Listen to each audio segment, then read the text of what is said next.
Hello coders, welcome to another How to Code Well Symfony tutorial. Today I want to demonstrate how we can use defaults in our Symfony routes.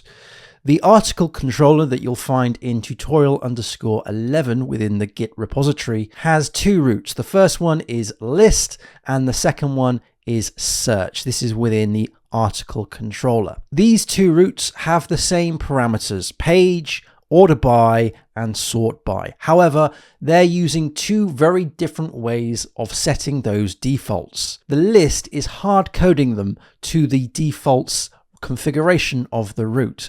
So we have page and the default is set to 1. The order by is created date and the sort by is descending, or DESC. This is an array that we supply to the route attribute. If we scrolled all the way to the bottom, we can get to the search route. This is using a very different way of accessing those values. We're actually supplying class constants to get the default order by and the default sort by. These are class constants which are defined right at the top here. These could also be values from enums or other classes too. This is another great example of how we can use PHP to configure our routes. If you can, try and avoid hard coding these values in your defaults.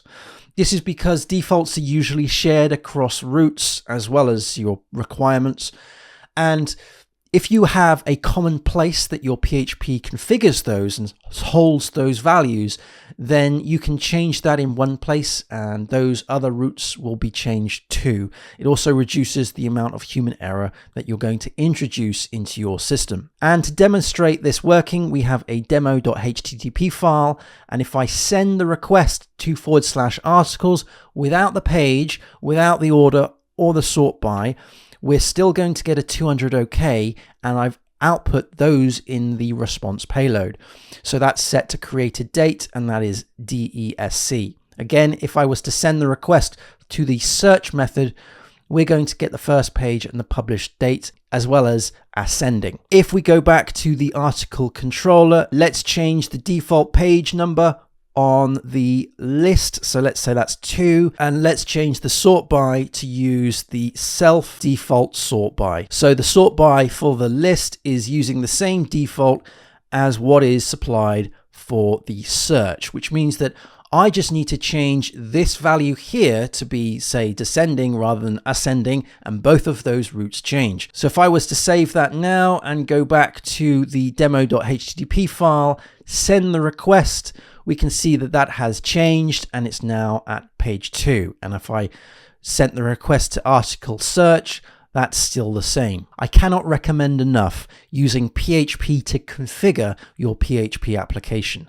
Don't rely on developers putting in hard-coded strings for things like default values or requirements, because that just introduces human error. And if you can reduce human error and have them in a common class, a set of constants perhaps, or enums, then that is far, far better than having individual controllers that have individual and yet the same values thrown all over the place in strings, because each time you do that, you're introducing a potential risk with human error. If you found this tutorial helpful, then let me know, give it a thumbs up, share it around to those who might find it useful too. If you've got any suggestions, go to howtocodewell.net/contact and let me know future tutorial ideas. Whilst you're there, do check out other Symfony tutorials and Laravel tutorials, or just the PHP tutorials in general that I have at howtocodewell.net. Happy coding, and I'll see you again in the next tutorial.